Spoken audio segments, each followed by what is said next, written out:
I stood in front of the mirror in the elevator, adjusting the collar of my blazer and smoothing a few stray strands of hair at my temple. The numbers on the control panel ticked upward, floor by floor, 19, 20, 21, each motion bringing me closer to the office where I had spent 7 years building my career. Today wasn't like any other day. Today was the day I officially became senior marketing director at the leading media company in San Francisco, a position I had poured my heart into earning, not for the fame, but because I knew I deserved it. When the elevator doors opened, a round of applause burst out. My colleagues stood waiting with beaming smiles and bright eyes. "Congratulations to our new director!" voices cheered from all directions. I smiled, feeling my heart pounding in my chest. 7 years ago, I was just a 25-year-old fresh out of college, full of ambition but with no connections in the industry. Now, at 32, I had everything I once dreamed of: a solid career, a luxury apartment overlooking the Golden Gate Bridge, and a marriage I once believed was perfect. I met Noah in this very building. He worked as a lawyer on the 16th floor and I was just a marketing assistant on the 22nd. Our first meeting was a bit chaotic. He spilled his coffee on my documents at the shared pantry. His embarrassed face is still etched in my mind, especially as he kept apologizing and insisted on buying me a new coffee. One coffee turned into lunch, then lunches turned into late-night conversations over glasses of wine. After just a year of dating, we got married, in a small but warm ceremony on the beach in Carmel. Noah had always been the one standing behind me, pushing me forward whenever I doubted myself. He had the calmness of a seasoned attorney and a gentle smile that always made me feel at ease. This morning he still kissed me goodbye like always, the faint scent of his cologne lingering on my shoulder. His congratulatory text arrived just as I was receiving flowers from the CEO. "Proud of you, let's celebrate tonight." I smiled, feeling a lightness in my chest. My life, at least in that moment, felt perfect.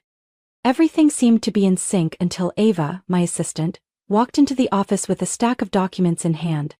"The proposal for next quarter's campaign is ready," she said, then lowered her voice, her eyes glinting with something unusual.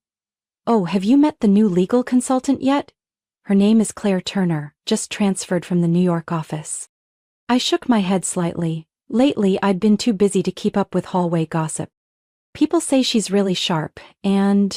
Ava paused as if debating whether to continue. "Also very beautiful." I just gave a faint smile, trying to hide the flicker of unease. I had no reason to worry about a new colleague, especially not on the day I was supposed to be celebrating my success. And yet, a vague feeling stirred inside me. Maybe it was the glint in Ava's eyes, or the way she emphasized very beautiful. Or maybe it was simply that the peace I'd felt for so long had just trembled, ever so slightly. I walked into my office after the board meeting, the soft autumn sunlight streaming through the large windows and illuminating the framed promotion certificate newly mounted on the wall. A part of me wanted to pause and soak in the feeling of victory. But the other part felt strangely empty. I reassured myself that it was just the pressure of work. I'd been staying up late in back-to-back meetings and hadn't yet taken time to truly celebrate my achievement. Noah always said I was a fire that never goes out. He used to understand my ambition so well, even encouraged me to aim higher. "Emma, you don't have to shrink so others can shine. You're the one who lights up the whole room," he once said the night I nearly turned down a team lead promotion because I felt underqualified. We used to be a team. When I had early morning presentations, he'd wake up to make coffee and rehearse with me. When he had to prepare legal briefs overnight, I'd sit by his side doing nothing but slicing fruit and keeping quiet. Yet he said my presence kept him calm. We used to cook dinner together, then debate over who was the best character in Suits while eating. Sunday mornings we'd jog hand in hand around Mission Dolores Lake like a couple still in the honeymoon phase. My marriage from the outside looked like the perfect balance of love and career, and I believed that too, until the small things started to shift. At first it was the lukewarm compliments. When I got nominated for Best Campaign of the Quarter, Noah simply said, "Nice, you're good at this," and went back to his phone. Not unsupportive, just missing the warmth he used to show. Then came the last-minute canceled dinners. "I have to work late. The Chicago client needs updated documents," he'd text. I was used to his unpredictable schedule. Commercial contract lawyers never had fixed hours. But lately, it happened more often than usual. And then there was this. His phone always face down on the table. I know it sounds petty, but Noah was never the secretive type. He used to hand me his phone while driving so I could reply to texts. Now he kept it with him like it was a part of his body. I kept telling myself it was just stress from a new project, maybe I was being too sensitive, but every time he avoided my gaze when answering a question or when I walked into the kitchen and saw him quickly switching tabs on his laptop, that strange feeling in my chest returned. That Friday night, we had dinner at Le Périgord, the place filled with our memories. I picked it to celebrate my promotion. Noah showed up nearly 40 minutes late. He walked in looking tired, his tie loosened, shirt wrinkled.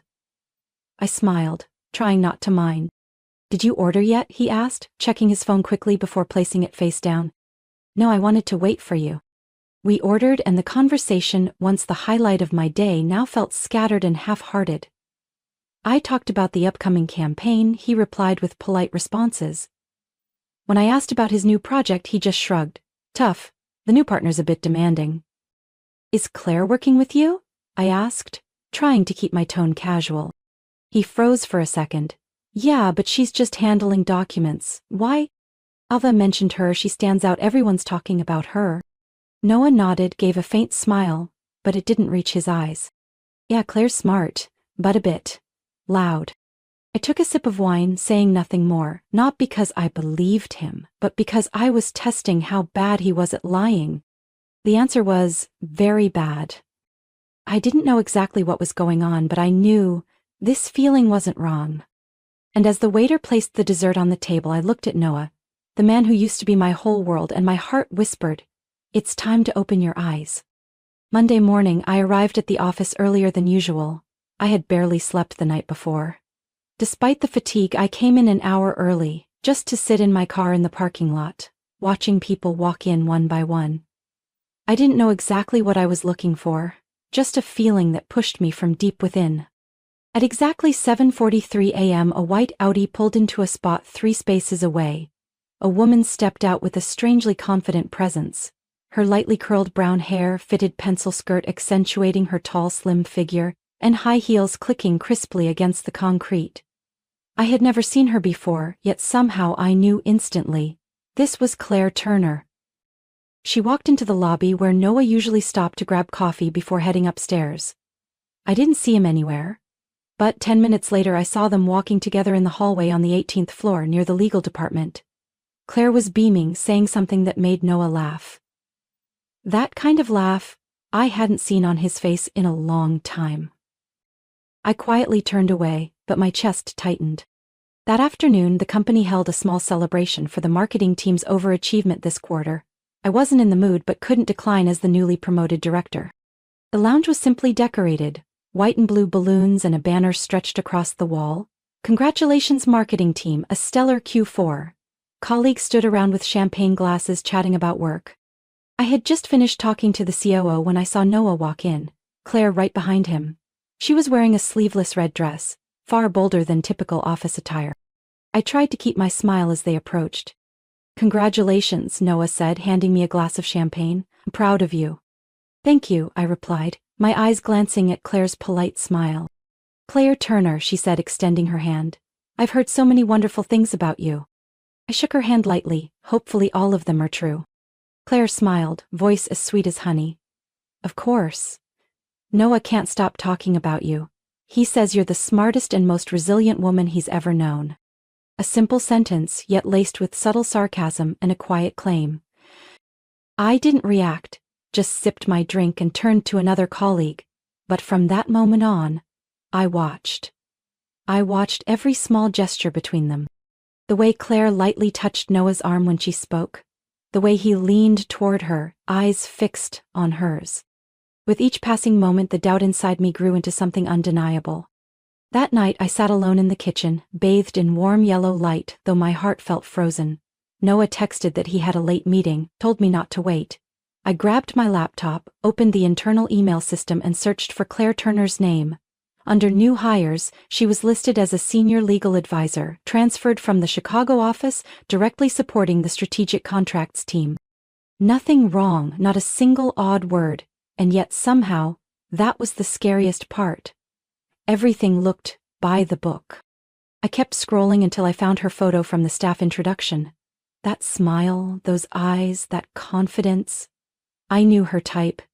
And I knew exactly what could happen when someone like her appeared just as a marriage began to quietly crack.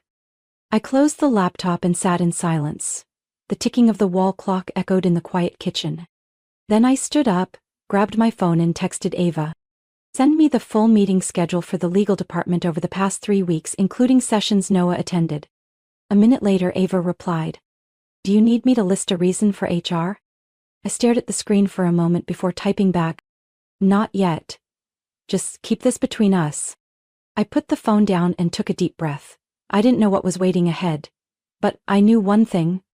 Claire Turner didn't come to San Francisco just for work. Since the promotion party, I'd started noticing the little things in daily life, the things I used to overlook because of trust. Noah had been coming home late nearly every night.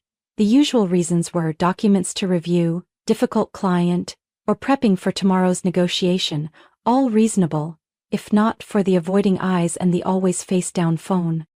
We used to call each other every night no matter how tired we were. But lately Noah only sent a short message. Still in meetings, go ahead and sleep. It came so often I knew every punctuation mark. Weekends weren't better. He often had last-minute meetings or a few things at the office, and always went alone. I once suggested tagging along, maybe stopping by the bakery across the street, but he dismissed it unusually fast. Seriously, Emma, you don't want to deal with this client. It's intense.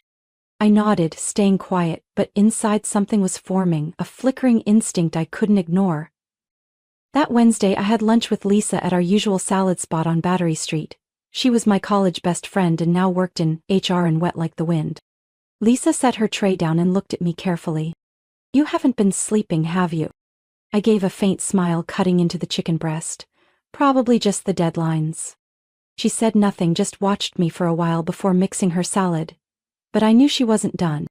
Emma, she finally said after a pause, do you want to know what people have been saying? I looked up, spoon frozen mid-air. About who? About Noah. And Claire Turner. That name landed on the table like a single drop hitting cold wood. I said nothing, just stared at Lisa.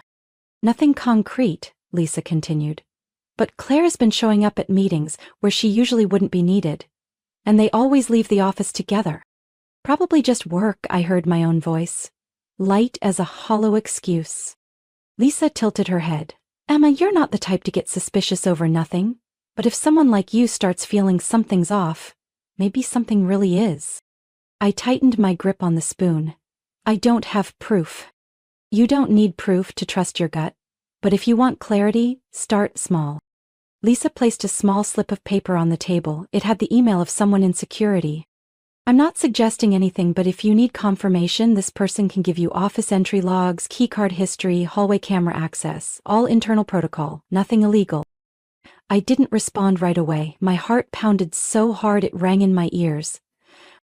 After lunch, I returned to the office, still reeling. While tidying up my desk, I accidentally knocked an old USB from the drawer, one I used 2 years ago for campaign files. Suddenly a thought struck me.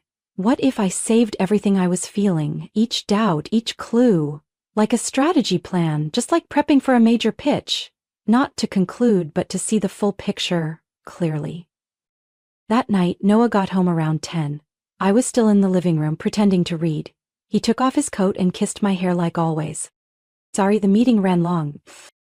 Was Claire there? I asked, eyes still on my screen. He paused slightly. Yeah, she presented the main contract section. I nodded. Did you eat? We grabbed something quick at the office. I smiled. Good, I'm heading up. As I climbed the stairs, my palms were damp with sweat. I never thought I'd need to verify whether my husband was telling the truth. But now, the only thing I knew for sure was I couldn't rely on memories alone. Saturday night, I sat alone in the living room, the soft light from the floor lamp casting quiet shadows on the wall. Noah had just texted that he was having dinner with a difficult client from New York. The message came at 6:32. Classic of his recent messages, brief, emotionless, and evasive of any specifics. I sat still, not replying, eyes locked on the phone like it was a sealed door. Part of me hesitated. I was never the sneaky type. In our 7 years together and 3 years of marriage, I had trusted him completely. But trust, once cracked, only needs a soft tap to shatter. A little after 10, Noah came home. He walked quietly through the living room, not realizing I was still awake. I watched from behind a cracked door. His shirt slightly wrinkled, hair a bit tousled, and on his collar, a faint smudge of wine-colored lipstick. I said nothing, I waited. He took longer than usual in the shower. When the water stopped, I walked into the bedroom where his phone was charging on the desk. The screen was still dark. I picked it up, hand slightly trembling. And then, a miracle. No passcode. He had never set one. Maybe because he thought I'd never look. But I did. The first message popped up right on the home screen. Claire Turner, are you home yet? I can still remember your cologne. I opened it. What I saw made my chest feel instantly hollow. An entire string of messages, going back weeks. What started as playful exchanges slowly turned into sweet talk and then into photos. Undeniable ones. Photos of Claire in a hotel room, wearing Noah's dress shirt. A message sent at 1 a.m. I hate having to share you, but I know you'll choose me eventually. Silently, I took screenshots of every message, every photo, every detail. I sent them to a private email and created an encrypted folder on the cloud. The call history showed it all too. 11:14 p.m., 12:27 a.m., 2:05 a.m., most of them on nights Noah said he was working late. I placed the phone back exactly where it was, adjusted the charger to match its original position. Then I walked into the bathroom and threw up everything left in my stomach. That night I lay motionless in bed, pretending to be fast asleep as Noah stepped out of the bathroom and slid under the covers beside me. He didn't hold me like he usually did. He didn't say goodnight. The next morning I left the house early, lying that I had an emergency meeting. But instead of going to the office, I went to a small coffee shop tucked away in Noe Valley, where Lisa once introduced me to a lawyer friend who specialized in high-asset divorces. The lawyer's name was Natalie Grant, around 40 with sharp eyes and a calm voice. I told her everything, my hand constantly spinning the coffee spoon. Natalie listened without interrupting, occasionally nodding. When I finished, she asked just one question. Emma, do you want to handle this cleanly or thoroughly? I looked up and met her eyes. Both, but I want to do it the right way. No drama, no noise, but clear enough that nothing can be denied. Natalie smiled. Got it. We'll start with the prenup. I nodded. We signed one. Noah insisted on it before the wedding. Perfect. Send me a copy as soon as you can, and from now on, anything you uncover, an email, a photo, even a timestamp, store it separately and securely. Don't act yet, you only get one chance to flip the table perfectly. I stepped out of the cafe with a strange feeling. Not anger or heartbreak, but a sharp focus. Like I was preparing for a major campaign. The final campaign I had to win. Not for pride, not for revenge, but because I deserved better. And Noah was no longer part of that future. He was just a name on a file waiting to be signed, along with a list of evidence I would continue to build day by day. After meeting with Natalie, I switched into a new mode, absolute focus. I didn't cry, I didn't lash out. I didn't confront Noah or show even the slightest sign that I knew anything. Every morning, I still woke up on time, made coffee, got ready for work, and smiled at my husband as if nothing had changed. But everything had changed, he just hadn't realized it yet. At work, I remained flawlessly professional. I led the marketing team through the quarterly campaign, closed a major deal with a retail chain, and was even invited by the CEO to join a strategic expansion meeting for the Asian market. Meanwhile, Claire Turner became increasingly bold. She strutted through the halls like it was a runway, her pencil skirts growing shorter, her blouses sheer enough for the meeting room lights to reveal the outline of her undergarments. And Noah, my husband, no longer seemed interested in hiding anything. I caught them alone in a conference room, laughing like they were starring in their own private comedy. Once, walking past the legal department, I saw Claire leaning over Noah's desk, her hand resting on his, just long enough that most would overlook it. But I wasn't most people, I was documenting everything. I kept a small notebook in my desk drawer where I logged every time Claire entered Noah's office, every lunch break they disappeared together, every odd-timed internal email. I even hired a freelance IT assistant, someone who had worked with us during last year's security upgrade, to help me recover meeting logs Noah had accidentally deleted. Every piece of evidence, no matter how small, was saved in an encrypted cloud folder, with backup copies sent to Natalie. I also began using Claire's own provocations to build my case. She seemed to enjoy pushing limits. Last week, during the company-wide meeting, Claire walked past me holding a coffee and smiled. "Congrats on the new campaign, Emma," she said, her eyes sparkling with a hint of challenge. "I've heard Noah say you're incredibly talented. He talks about you all the time." I smiled, my expression unreadable. "Thanks. I'm really glad he's found someone he works well with. You two seem to have great synergy." Claire flinched slightly but quickly recovered. "You know, working with Noah is more interesting than I expected." I tilted my head, still smiling. "I bet, but be careful. The company has strict policies about unclear relationships in the workplace." Her smile tightened for a split second.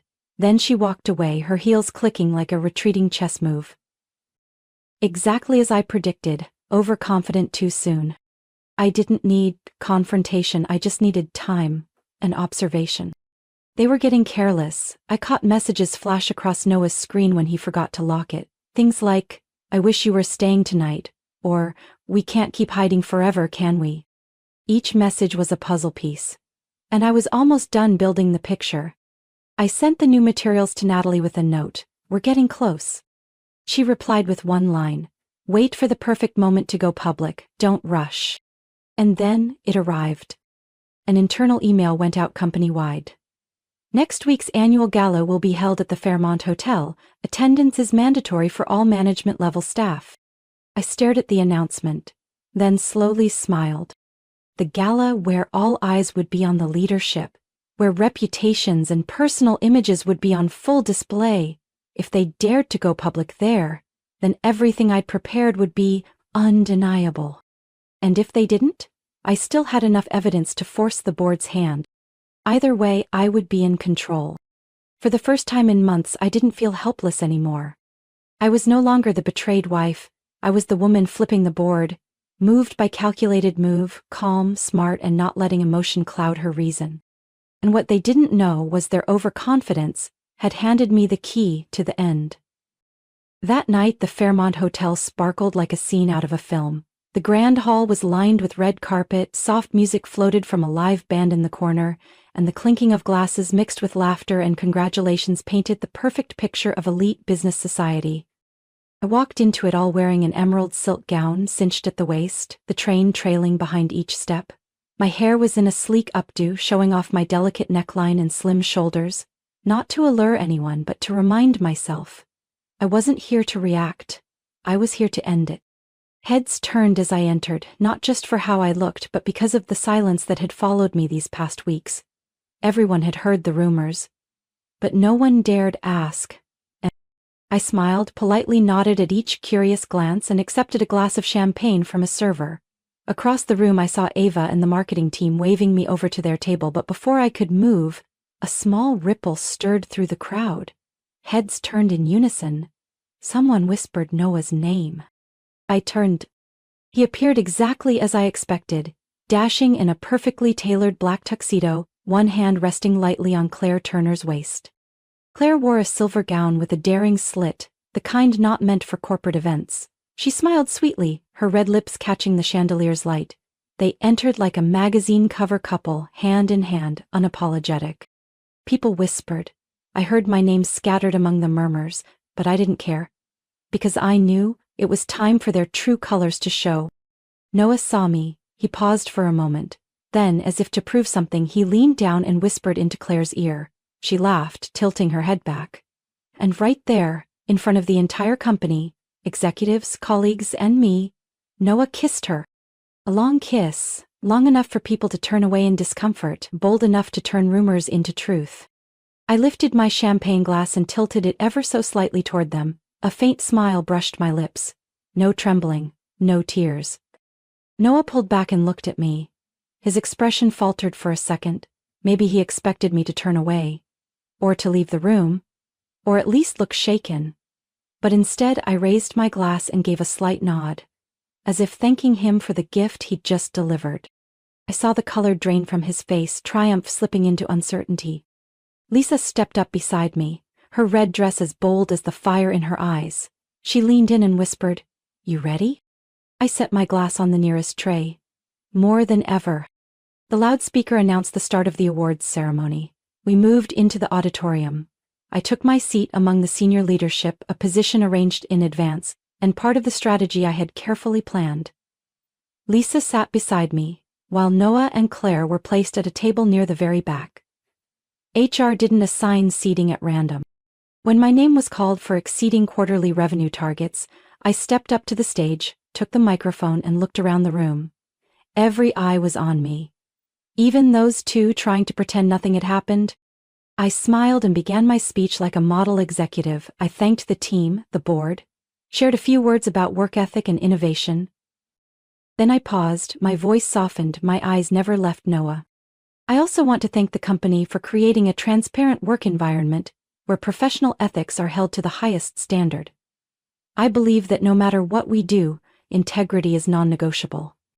A few people glanced at each other. No one said a word, but I saw Noah tense up, his hands clenched on the table. Claire lowered her head, lips pressed tightly together. I ended with a line as light as air but heavy as a hammer. And sometimes all it takes is quiet observation for the truth to reveal itself. The room erupted in applause. I stepped down from the stage, head held high, heart lighter than it had felt in a long time. Because truthfully, the wound had already healed the moment I started planning. That night I left the gala in a private car, the night breeze brushing past my shoulder carrying a promise. Tomorrow, the game would change. Monday morning. The office air was unusually quiet, like the calm before a storm. I arrived earlier than usual, stepped into the elevator with a hot latte and a completely new mindset. The night before, after the gala, I had spent 3 hours at my home office, sitting in front of my laptop. I reviewed every single file one last time. Each message, every photo, voice recording, even the video of Noah and Claire kissing in the ballroom, everything was carefully stored, clearly labeled, time-stamped and geotagged. I opened the internal email system and drafted 3 separate messages. The first email went to Human Resources. Subject: Report of Workplace Conduct Violations. I attached all the evidence clearly outlining the violations, including the inappropriate relationship between an in-house attorney and an employee in the same department, actions that could lead to conflicts of interest, abuse of power, and a toxic work environment. The second email was addressed to the company's executive board. I used no emotional language, every sentence was precise, like a professional report from a senior leader committed to the integrity and reputation of the organization. The third and most important went to the law firm where Noah held a senior attorney position. I clearly stated, their legal representative had breached ethical standards, damaging the image of both associated organizations. I signed with my official title, Emma Wells, Senior Marketing Director. Lastly, I opened the drawer and pulled out a dark blue folder stamped with Natalie's firm's logo. Inside was the divorce petition, meticulously prepared.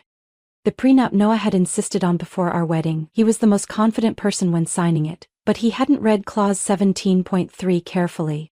In the event that Party A, Noah Wells, breaches the obligation of fidelity and damages the reputation or professional standing of Party B, Emma Wells, in the workplace or professional community, all protections for Party A's individual assets will be rendered void. Natalie had chuckled when she read that clause. He set the trap and walked right into it. I looked at the clock, 7:59 a.m. I took a deep breath, moved the cursor to the Send All button. 8:0 all 3 emails sent simultaneously. 8:02, my phone began to buzz. A message from Lisa. The game just started. 8:15. I saw Noah walk into the office. His face was relaxed, likely still basking in the illusion of the gala. He didn't look toward me like he usually did. Claire followed a few steps behind, still wearing a smile. They barely had time to set their bags down before the intercom rang. HR summoned them both to the 12th floor. Moments later, the executive assistant, who rarely left the top floor, came down in person. Not long after, a representative from Noah's law firm showed up. Silver suit and a tense face said it all. I didn't move. I sat calmly in my office, opened the Q2 marketing strategy report and began reviewing timelines. 10:07, my phone rang. It was Natalie. Noah's side just received the divorce notice. They're asking for a private meeting before things go public. I took a sip of coffee. We'll go through the attorneys. I have nothing to say to him personally. Exactly. And one more thing, Natalie paused. They didn't expect you to have such comprehensive evidence. The gala video sealed it. I gave a soft laugh. No one should start a war without preparing the battlefield first. That afternoon, the office was buzzing. No one spoke loudly, but everyone knew. Noah had been placed on temporary leave pending an internal investigation. Claire was suspended immediately. As I left the office, the executive assistant gave me a small nod and a subtle smile. Driving out of the parking lot, the sun was dipping westward. Its golden light streamed across the windshield, as if to remind me. I didn't just survive betrayal. I walked away, head high, and into a whole new path. 3 weeks after the incident, the office atmosphere had shifted completely. The whispers had stopped. Instead, a respectful silence filled the room whenever I entered a meeting. No one asked me anything about Noah or Claire. They didn't need to. Everyone knew what had happened, and who had come out of the storm standing tall. Claire Turner's contract was officially terminated after a 5-hour internal hearing. The reason, stated in the internal memo, was a serious violation of professional ethics. HR didn't need to elaborate. The gala video said it all. The day Claire packed her things and left, I was in a meeting with a client on the upper floor. But Ava, my assistant, saw it. She later whispered it to me like sharing a secret. She wore a hat and sunglasses, but everyone knew. No one said a word. No one saw her off. I simply nodded, offering no comment. I didn't need satisfaction. I just needed to witness justice at work. As for Noah, he was placed on administrative leave during the investigation. The law firm initially tried to handle it quietly, hoping the issue would blow over. But they didn't know I had already sent a complete set of evidence to the California State Bar. Last week, Noah was terminated for serious ethical violations damaging the firm's image and client trust. I know he tried to reach out. The first message came 2 days after his dismissal. Hey, can we talk? This isn't how things were supposed to end. I didn't respond. The second message came a week later, this time from his personal email.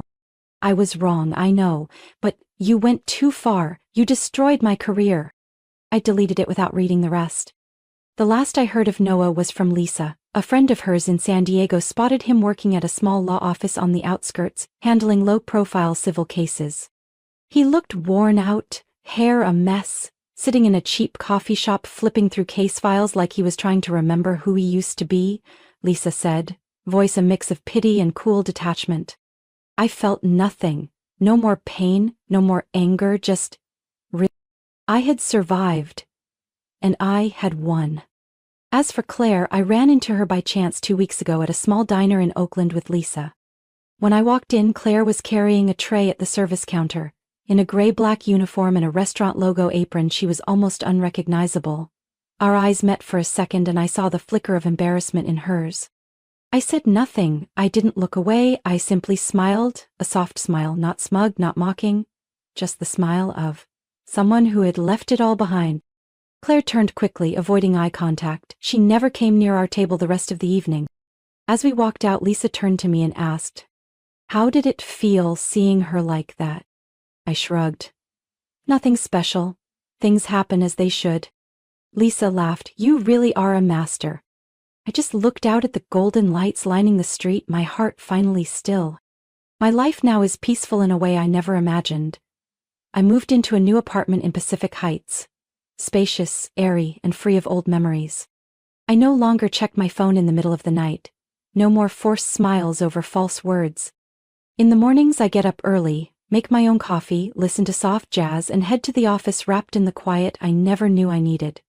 Sometimes I think maybe the thing that hurt me most was actually what led me to something far better. No need for revenge.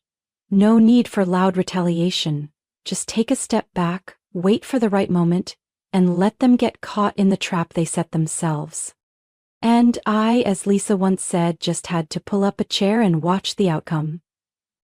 3 months after Noah was officially removed from the company roster, I walked into the executive boardroom with a completely different mindset. For the first time in 10 years of working, I wasn't just a participant in a strategy meeting, I was the one leading it.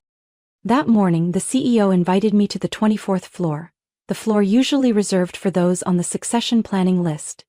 I thought it was about the brand expansion project into the Canadian market, but it wasn't. He handed me a black folder, smiled, and said, "We've been watching closely how you handled the recent crisis. Professional, measured, and above all, with strength. We believe it's time to promote you to Chief Marketing Officer." I looked at the confirmation document in front of me. No need to think twice. "Thank you. I'm ready." And I truly was ready for a new chapter, with no shadows, no sweet lies, and no more glances hidden behind frosted glass. A few weeks later, I moved into a new apartment on the 18th floor of a glass tower overlooking the San Francisco Bay. It wasn't lavishly large, but it was minimalist, elegant, and so quiet that each morning, I could hear seagulls glide past the window. No more kitchen corner where I used to wait for Noah every night. No more bedroom filled with the feeling of betrayal. Everything here was new, including me. I bought a gray velvet armchair and placed it by the window, where every evening I sipped white wine, listened to my favorite playlist, and read. No rushing, no checking my phone for messages. Noah still texted, once a week, like clockwork, as if fulfilling some duty to his conscience. "I miss you. I know I was wrong. Can we start over?" I didn't reply, not out of bitterness, but because I had nothing left to say. He was the one who walked away while I was still believing in us. And now, no words could piece back what was already broken. "Once," he called. I saw his name flash on the screen, but I didn't answer. I just watched, as the ringtone rang out 5 times and faded. Then I blocked the number, like closing a rotten door, with nothing left to hold on to. Lisa visited one late afternoon, bringing lemon tarts from my favorite bakery in Fillmore. She stepped inside, glanced around, and let out a whistle. "Emma, too, this apartment is the perfect upgrade." I laughed, handing her a glass of wine. "Exactly, the apartment, and the woman who lives in it." We sat by the window, watching the city light up. Lisa swirled her wine gently, her eyes softening after a quiet pause. "You know," she said, "I was scared you'd fall apart back then, but you didn't just get up. You walked away like you never fell." I went silent, not because of the compliment, but because I knew Lisa meant it. I had been at the bottom of every emotion, shame, hurt, self-doubt, but from that depth I learned how to rebuild, not through vengeance, but through growth. That night I posted a photo of my apartment window on Instagram, with the caption, "Living well is not revenge, it's freedom." Dozens of comments followed, colleagues, friends, even old acquaintances, all sent congratulations. But what touched me most was a message from my mother. "I'm proud of you. You've been strong in a way no one could have taught you." I smiled. It was true. No one teaches you how to survive betrayal, how to stand firm when your trust collapses. But I had learned, through experience. And now, sitting in my new apartment, taking the last sip of wine for the day, I realized the sweetest revenge isn't making someone else hurt. It's not hurting because of them anymore. Life isn't always fair, but how we face that unfairness defines our true worth. I once placed my trust in the wrong person, fell because of what I thought was unforgivable. But I chose to rise, to watch in silence and act when the time was right. The freedom, success, and peace I have now didn't come from revenge. They came from no longer letting the past control me. Living well is the strongest answer of all. What do you think of Emma's story and the decisions she made? Could you do the same in her situation? Share your thoughts in the comments. And don't forget to follow the channel for more powerful stories about family and life.